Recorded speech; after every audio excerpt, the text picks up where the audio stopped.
Hey everybody. I decided to do videos for I think the next couple of labs till we get done for the semester.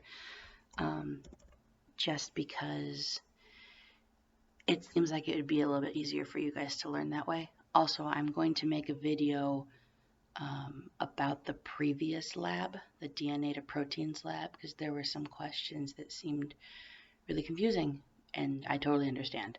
So I'm going to make a video for you guys so that you guys can understand that stuff better. And I know you guys have a test coming up, so it should help with the test. One of you guys asked me if I could open Blackboard up so that you guys can see your previous labs and quizzes and stuff so that you can study them for the test. That's a great idea, and I am going to do that. I gotta fiddle with Blackboard a little bit to figure out how, but I'll do that for you guys. And of course, I'm always available by email and stuff like that for questions and whatnot. So yeah, I'm gonna start with Lab 25, which is genetics, which is of course my favorite. Hopefully you guys can hear me. I'm kind of stuck in my living room, but hopefully you guys can hear me okay. I'm trying not to talk too loud. But I'm going to go through the questions from your guys' lab. So if you have the lab book with you or around you, please go get it. I think it will help you if you follow along with me as I'm doing this stuff, so that you understand what it's talking about. So we'll start on page 56 of your lab book.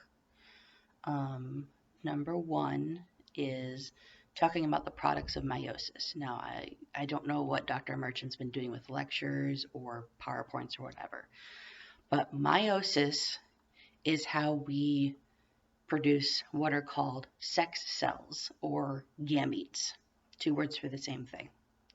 A gamete for us is eggs or sperm. That's it. And we know that we get half of our DNA from one parent and half of our DNA from the other.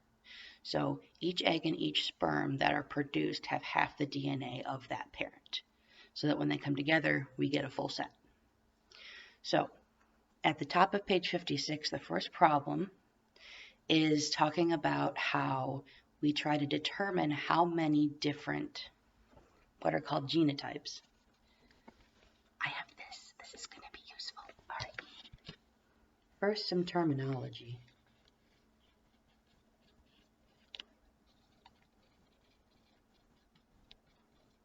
It also might be a good idea for you guys to take notes, just to have the notes. So that way, if you go through the notes while you're going through the lab, it'll help you understand everything better. Okay, so there are 2 words we need to define right here. Aw, it's backwards. Okay. I'm not writing those words backwards. I thought that would work better. It'll work fine when I'm drawing pictures. Okay, so there are 2 words. There's a phenotype and a genotype. That question is asking about genotype. So a phenotype is what something looks like. So for me, my phenotype for my hair is that my hair is brown. Phenotype for my eyes are blue. Phenotype for my skin, I'm light-skinned. That kind of stuff. Phenotype is how you look. Genotype is what your genes are, or what your genes say, so to speak.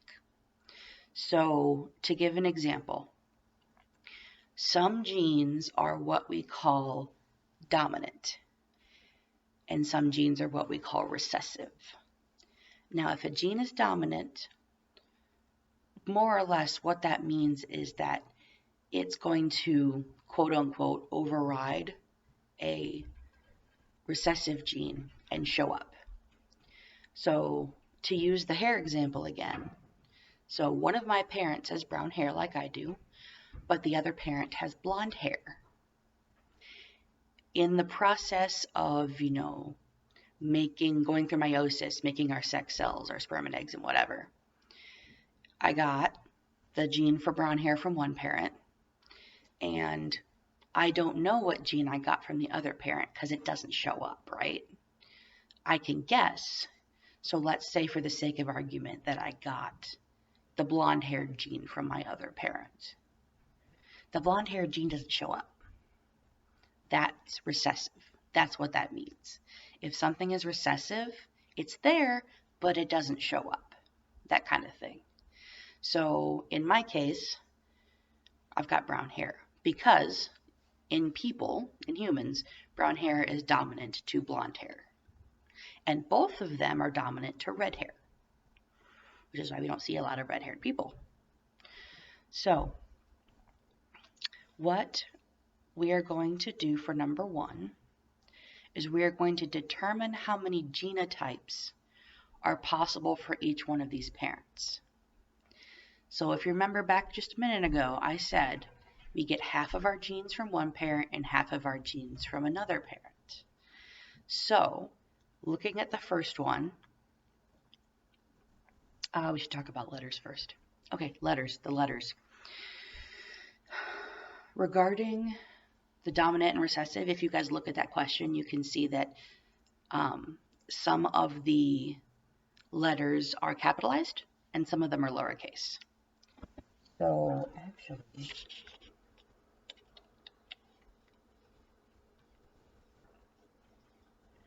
going to be backwards, but so the letters are in the wrong order, but you get the gist. So if letters are capitalized like this, that means that gene is dominant.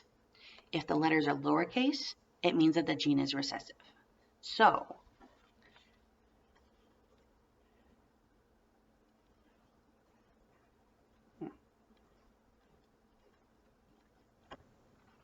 down here, it's a big A, little a. It's hard to read because my handwriting is backwards and it's terrible. So for this individual has one dominant gene from one parent and the recessive gene from the other parent. We don't know which gene came from which parent. We would have to test the parents to figure that out, unless it was something obvious like one parent has brown hair, one parent has red hair, and the kid has brown hair. Then you know which parent you got the brown hair from, but it isn't always clear. So for the first one, let's find something to erase here. So for the first question, number 1,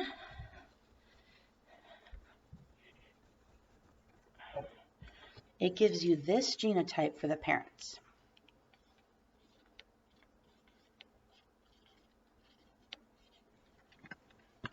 It gives you this genotype for the parent.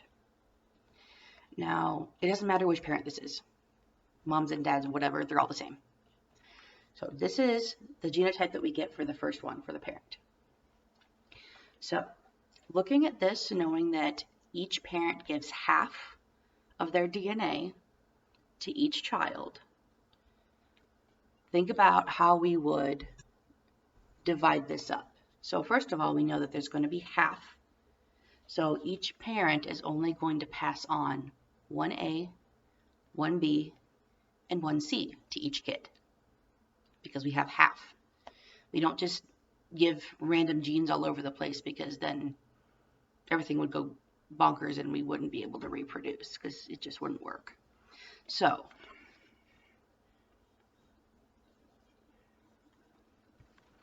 we want to look at how many different gametes the parent can make for each one of these.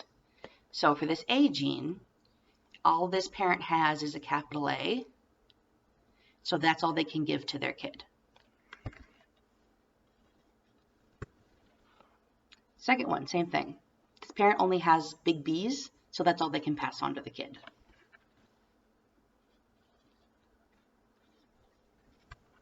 Same with this one. We have two big C's. This is all that the parent can pass on to the kid. So in this case, we have 3 genes, and this particular parent doesn't have any other genes that they can pass on in this case. So the number of sex cell types for this one is just 1, because that parent can only make one kind. And the possible genotype is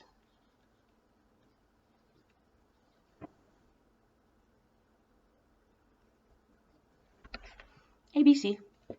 That's it. So going to the next one. It gets more complicated when we talk about, when we have an example with dominant and recessive genes. So the next example,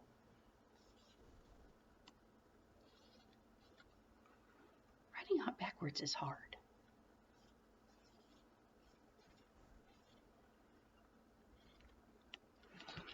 All right, this is the next example that it gives. So for this parent, for the A gene, this parent has got two different things that it could pass on to its kid, and now these are equal. There's a 50-50 chance that each one of these could be passed on. Doesn't matter, it's 50-50. It's always random. So,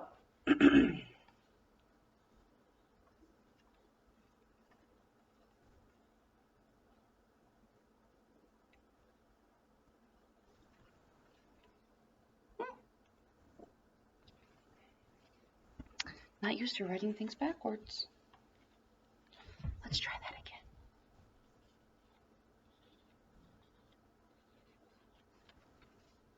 That's better. So this parent can pass on either a big A or a little a to their kid. Now there's a really easy way to figure out exactly how many different combinations you can get with this. So for A, there are two different options.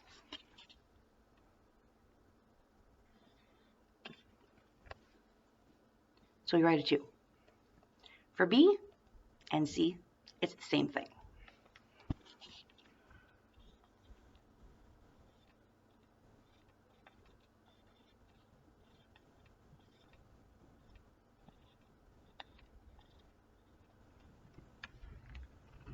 You could pass on a big B or a little b. You could pass on a big C or a little c. Just depends.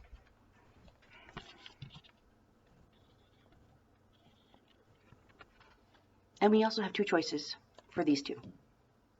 So what we can do, an easy way to figure out the different combinations, is to multiply these.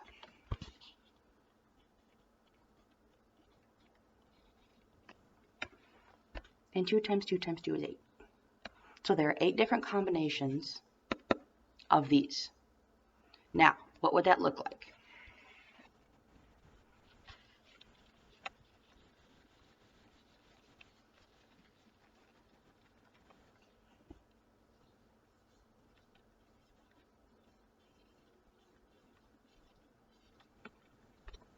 So again, our genotype's up in the corner.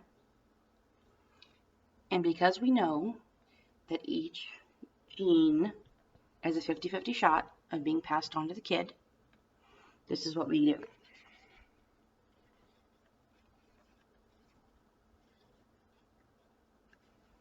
I'm not writing backwards again. Goodness gracious.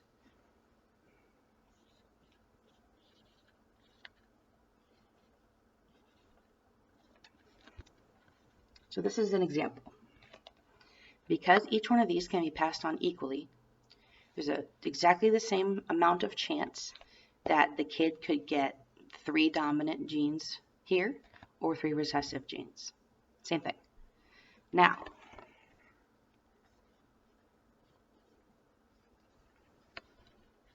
we can also get something like this, where one of the genes is dominant and the other 2 are recessive.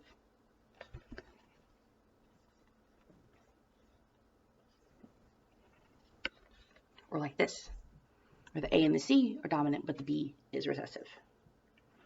There are 8 different combinations for this one. And once you figure out how to do these, it gets a little bit easier. Yeah, so hopefully that makes sense.